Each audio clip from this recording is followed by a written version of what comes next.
O Senhor esteja convosco. Proclamação do Evangelho de Jesus Cristo segundo Mateus. Naquele tempo, disse Jesus a seus discípulos: Nem todo aquele que me diz, Senhor, Senhor, entrará no reino dos céus, mas o que põe em prática a vontade do meu Pai que está nos céus. Portanto, quem ouve essas minhas palavras e as põe em prática é como um homem prudente que construiu sua casa sobre a rocha. Caiu a chuva, vieram as enchentes, os ventos deram contra a casa, mas a casa não caiu, porque estava construída sobre a rocha. Por outro lado, quem ouve essas minhas palavras e não as põe em prática é como um homem sem juízo, que construiu sua casa sobre a areia. Caiu a chuva, vieram as enchentes, os ventos sopraram e deram contra a casa, e a casa caiu, e sua ruína foi completa. Palavra da salvação.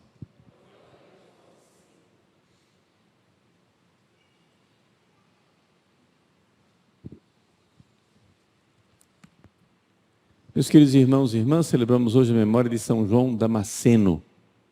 Quem foi este sacerdote santo?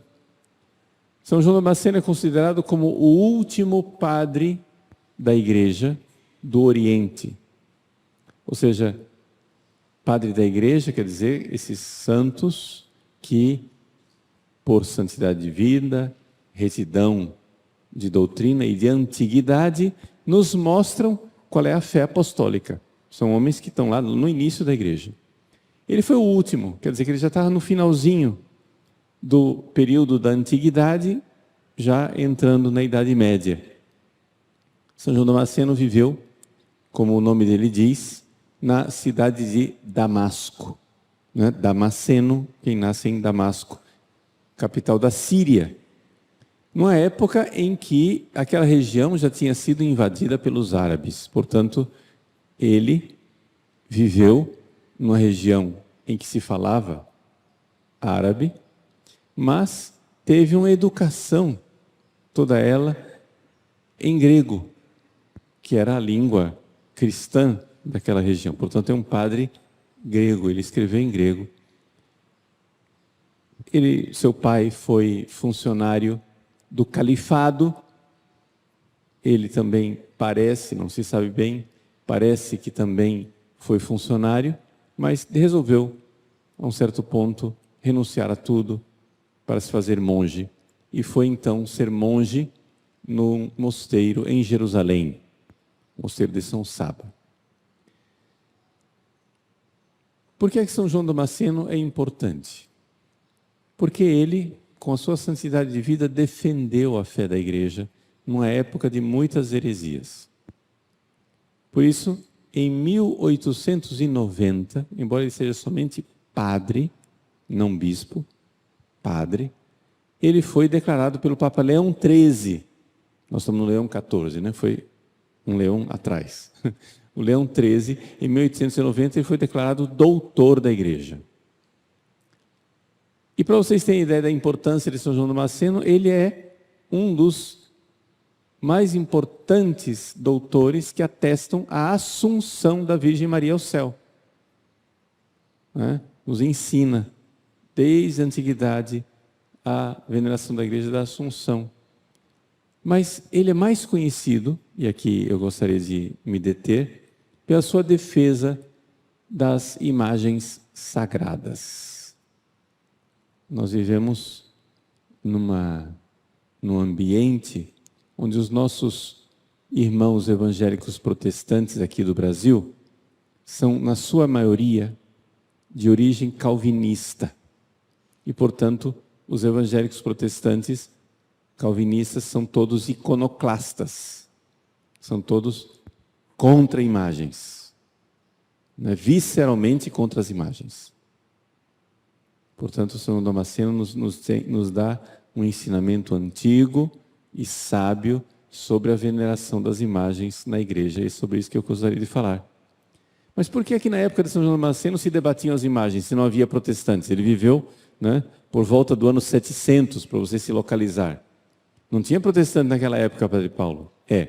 Mas acontece que, com a invasão dos árabes, os árabes adotaram esta postura de proibição de imagens.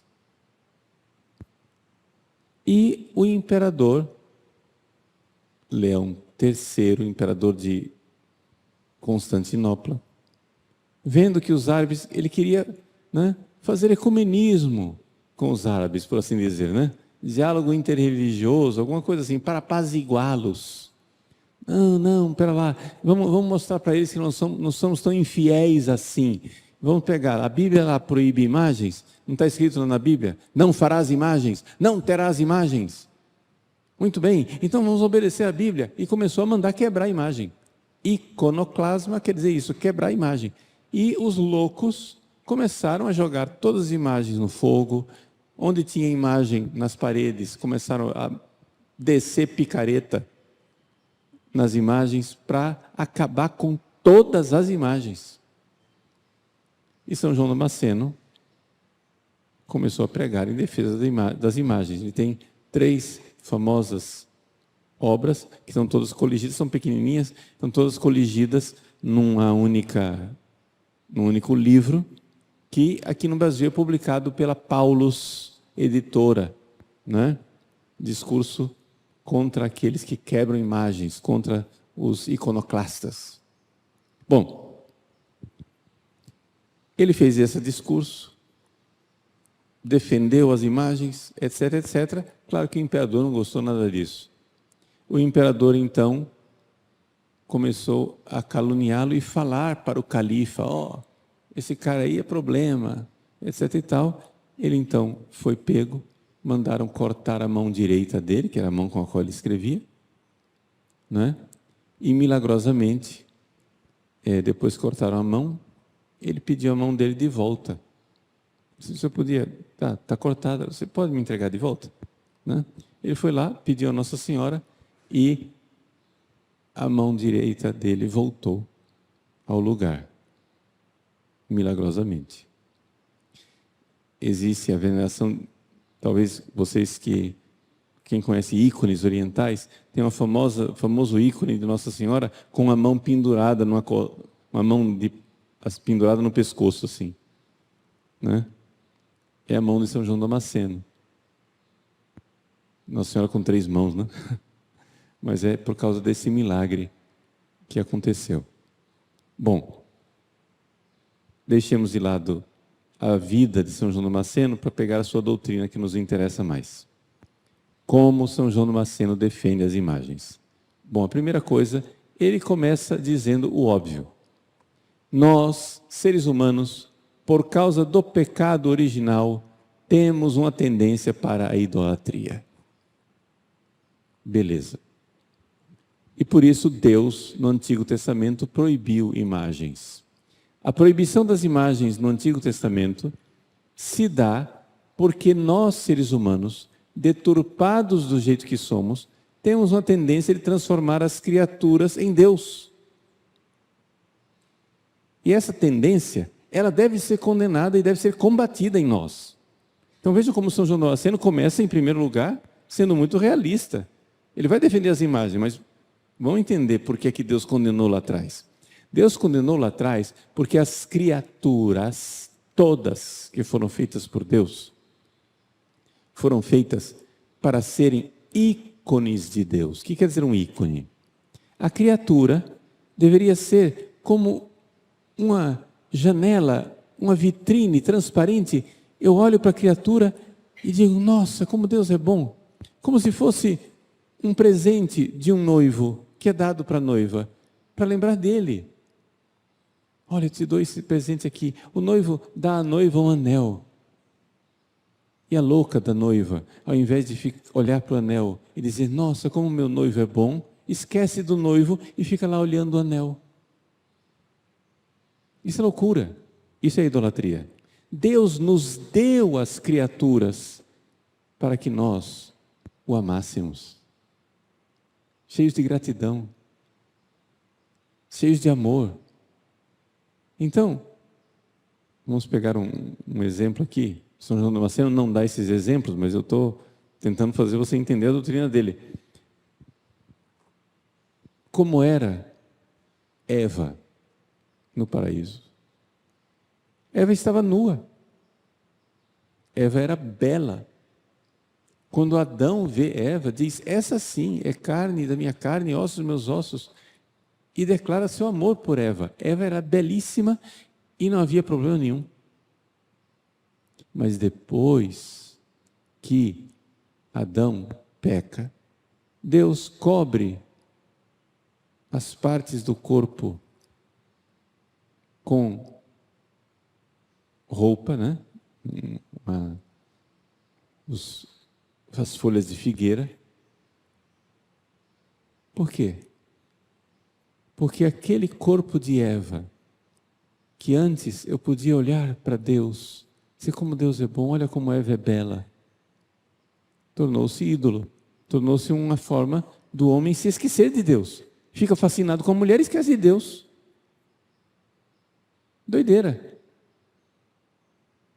Famosa anedota de um grupo de monges que iam para um concílio em Alexandria, e aí o mais santo de todos ia no meio deles, e eles entrando em Alexandria viram uma prostituta mal vestida, com as partes do corpo exposta, né? Ou seja, desde que o mundo é mundo, as prostitutas são assim, né? Fazem propaganda daquilo que estão vendendo. E os monges todos, pudicos, desviaram o rosto. Mas o mais santo de todos olhou para ela, parou e ficou contemplando e começou a chorar. E os outros monges, você está louco? Sai daí, cara, vem cá, puxa. E começou a puxar ele. E ele chorando. Por que você está olhando para essa mulher nua? Se a criatura é bela assim, como não será o Criador? Pronto, isso é um ícone, entre aspas. Essa é a função da imagem. Nos levar para Deus. Então, uma imagem pode ser duas coisas. Ela pode ser ícone ou ela pode ser ídolo. A imagem pode me levar para Deus. A imagem pode me afastar de Deus. Depende de você, da sua atitude. Então, no Antigo Testamento, Deus proibiu se fazerem imagens. Mas não era uma proibição absoluta. São João Damasceno mesmo lembra. Veja, Deus mandou fazer os querubins na Arca da Aliança. Não é? Se você pegar lá, no livro do Êxodo, está lá, não farás imagens. Só que você vira a página. Continua lendo. Vira a página. E está lá, farás então 2 querubins sobre a arca. No mesmo livro que proíbe não farás imagens, manda fazer imagem. Então quer dizer que eu não posso fazer imagem para adorar, para ser ídolo, para tomar o lugar de Deus. Porque de fato no Antigo Testamento Deus era invisível. Mas aí nos recorda São João Damasceno, quando Deus então se encarnou, nós agora temos um corpo, uma natureza humana, um homem que é Deus. Ele tem rosto, ele tem corpo, ele pode ser pintado, ele pode ser esculpido, ele pode ser retratado. Por quê? Porque Jesus não é um homem qualquer. Ele é o Deus, é a segunda pessoa da Santíssima Trindade. Né? Ele usa a palavra hipóstase, né? Uma só hipóstase, uma só pessoa. A natureza divina e a natureza humana. E a partir de Cristo ficou ainda mais claro aquilo que já era verdade. Quando Deus, na sua graça, opera no ser humano, o ser humano fica, vamos usar a palavra, não se escandalize com ela, divinizado. O ser humano começa a participar da natureza divina. Como isso acontece, padre? Aí vem a famosa história, né? Padre Paulo sempre lembra do ferro e do fogo, não é isso? Deus é o fogo, nós somos o ferro. E o ferro em contato com o fogo adquire um comportamento de fogo. E aí eu faço questão, então, até imprimir. Eu faço questão, está lá, quem quiser ler, é a tradução da Paulus, né, que está publicada aqui no Brasil. São João Damasceno defendendo os ícones. Olha só o que ele diz. São João Evangelista, aquele que deitou no peito de Jesus na última ceia, né? São João, que repousava sobre seu peito, diz: seremos semelhantes a ele. Primeira carta de São João, capítulo 3, versículo 2. São João, que teve contato com Jesus, que repousou no peito de Jesus, diz: nós seremos semelhantes a ele.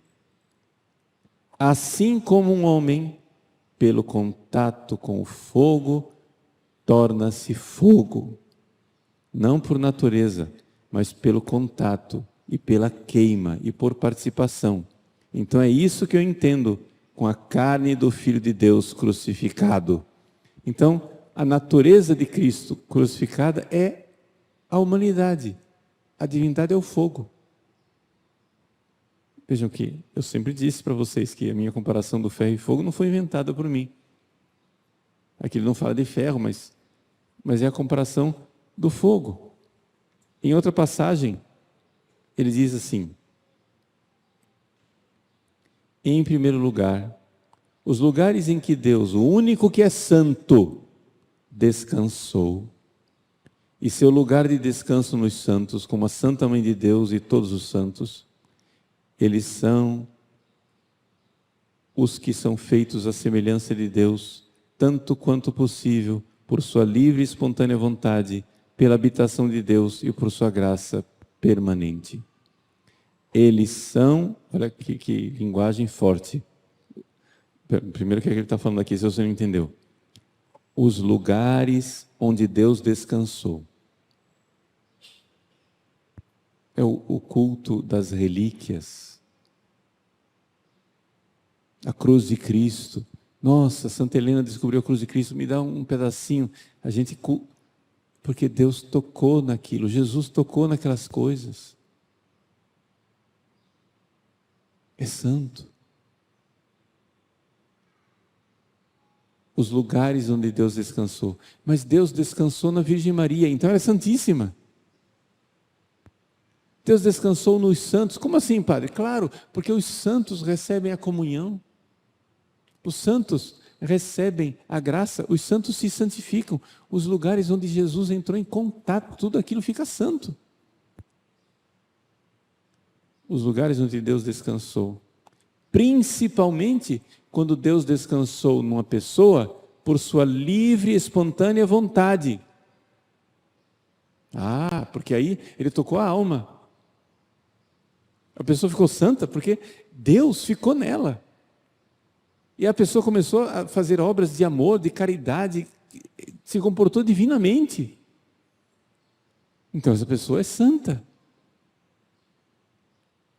Então, pela habitação de Deus e por sua graça permanente. Olha que palavra agora forte. Eu parei para vocês não se escandalizarem. Eu expliquei um pouquinho. Agora vem a palavra forte. Eles são verdadeiros deuses. Não por natureza, mas por participação. Aí ele explica. Assim como o ferro em brasa é chamado de fogo, não por natureza, mas pela participação na ação do fogo. Então, assim como o ferro em brasa participa do fogo, ele diz, Levítico 19:2, sede santos, porque eu sou santo. A primeira coisa é a livre escolha da vontade. Então, no caso, uma boa vontade, Deus ajuda-o e confirma. Eu vou fazer minha morada neles, Levítico 26, 12. Ele diz, nós somos o templo de Deus, e o Espírito de Deus habita em nós, 1 Coríntios 3, 16. Novamente, deu-lhes poder sobre os espíritos imundos, para os expulsarem e para curarem toda sorte de doença e todo tipo de enfermidade, Mateus 10, 1. E ainda, aquilo que eu faço, vós fareis coisas ainda maiores, João 14, 12. Mais uma vez, enquanto eu viver, diz Deus, todo aquele que glorificar a mim, eu glorificarei. E se sofremos com Ele, que possamos também ser glorificados com Ele. Romanos 8, 17. Levanta-se Deus na Assembleia Divina, entre os deuses profere seu julgamento. Salmo 82. E assim por diante. É toda uma obra, um livro inteiro, não vou ler o livro inteiro para vocês, mas eu quero que vocês entendam isso. Os santos participam da natureza divina como o ferro participa do fogo. E por isso, porque santificados, divinizados, não por natureza, porque se eu dissesse que Nossa Senhora é Deus por natureza, isso seria idolatria, eu estaria fazendo dela Deus de verdade. Não, ela é Deus por participação. Ela é divina por participação. Os santos, e aqui que vem a dificuldade dos nossos protestantes atuais. Não era isso para São João Damasceno, era óbvio. Os nossos protestantes atuais, eles não acreditam que os seres humanos podem ser santos, que o ferro pode ser transformado pelo fogo. Pobrezinhos, não acreditam na santidade. Pobrezinhos os protestantes, não acreditam na vida dos santos, na vida de Cristo nos seus santos. Então, por contato com o fogo, que é Deus, com a humanidade abrasada de Cristo, os santos se tornam também eles fogo. E, portanto, tudo que é do santo é santificado. Por isso as relíquias, um ossinho, um pedacinho da carne, do cabelo, do santo, porque eu sei que Cristo tocou, como São João, que repousou sobre o peito de Cristo. Os santos repousaram em Cristo e se santificaram. Não simplesmente como a cruz, que é um pedaço de madeira, se santificou, mas de forma mais profunda, diz São João Damasceno. Porque livre e voluntariamente, com a sua vontade, com a sua alma, eles se abriram para esta vontade de Deus. E a vontade deles se tornou a vontade de Deus. Se transformaram. A caridade abrasada, o amor. Olhem para o amor dos santos. E a gente pode dizer o que quando vê o amor dos santos? Cara, só pode ser Deus. Não pode ser outra coisa. Se eu vejo um ser humano se comportando divinamente, ele não é um ídolo, é Deus que está ali. E por isso eu me ajoelho diante de uma imagem de um santo. Sim, sem medo. Eu me ajoelho diante da imagem de um santo. Por quê? Não é o santo, não é a relíquia do corpo dele. O santo está lá no céu. Mas eu me ajoelho porque a imagem me ajuda a lembrar que Deus esteve nesta vida humana. Deus transformou esse ser humano. Deus abrasou o coração desse pobre ferro e fez ele ser fogo. Então eu reconheço o fogo divino. Quando eu me ajoelho diante da imagem de Nossa Senhora, eu estou me ajoelhando diante do fogo divino que abrasou uma alma humana. Alma essa que santificou esse corpo humano, que está retratado ali, naquela imagem. No Antigo Testamento, Deus não tinha rosto, mas agora Ele tem. Ele se fez homem. No Antigo Testamento era proibido imagem, mas Deus se fez imagem. No Antigo Testamento, as imagens tinham um grande perigo de idolatria, como continuam tendo ainda hoje. Nós não devemos nos prostrar diante de imagens de falsos deuses, de imagens, sei lá de que religiões. Não, se recuse, derrame seu sangue, morra, mas não dobre o joelho diante de uma imagem de um ídolo, seja de que religião for, não dobre seu joelho. Nós católicos iremos morrer e derramar o nosso sangue para não adorar um Deus falso, uma imagem de um ídolo, de uma religião pagã. Jamais dobrarei meu joelho diante de uma imagem. E se, Deus me livre, não quero ir lá, mas se eu fosse num terreiro de Umbanda e encontrasse lá uma imagem de Nossa Senhora, eu jamais dobraria, eu morreria, mas não dobraria meu joelho diante daquela imagem de Nossa Senhora, porque ali não é Nossa Senhora, ela está ali representando Iemanjá.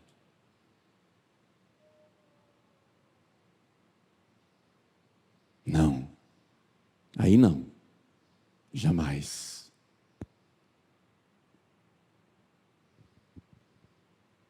Mas aqui é a mãe de Deus, aquela que foi santificada porque carregou no seu ventre por 9 meses a própria fonte da santidade, porque viveu com esta fonte da santidade durante 30 anos, porque foi santificada desde o ventre de sua mãe Santana, pela Imaculada Conceição, de tal forma que o próprio anjo disse, ela é cheia de graça. Aí sim, diante dela eu me ajoelho, para adorar a divindade, a ela eu venero, Deus eu adoro. Os santos nós veneramos, São João Damasceno faz essa distinção, né? Para Deus, latria é a palavra que ele usa. Para os santos e para as imagens, prosquínesis, veneração.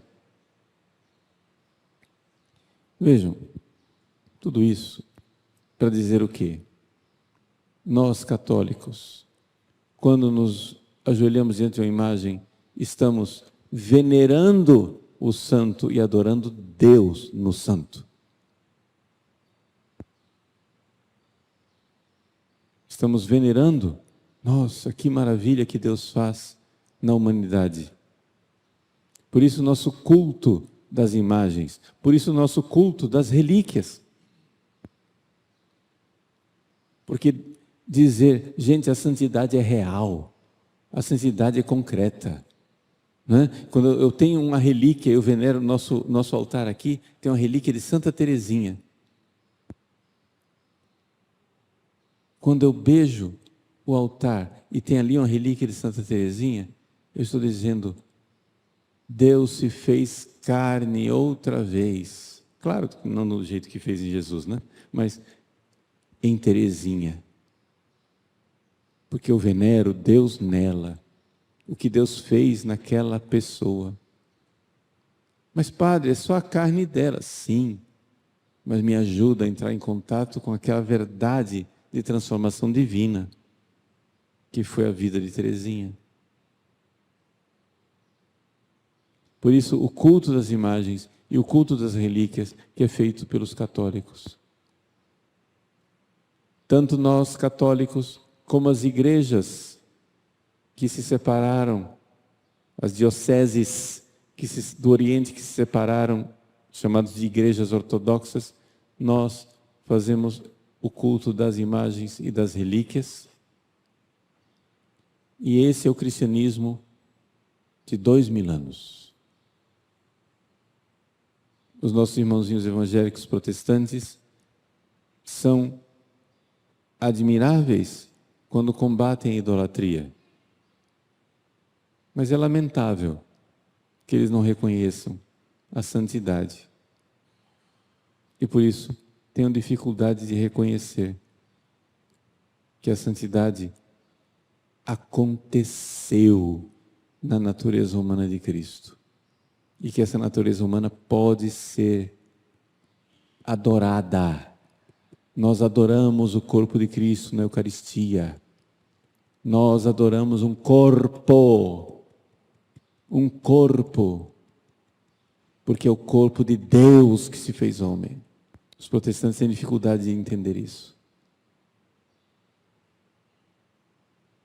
E porque nós adoramos esse divino corpo de Cristo, nós então também veneramos outros corpos, outras pessoas, que com as suas almas voluntariamente deixaram o fogo divino transformar o ferro humano.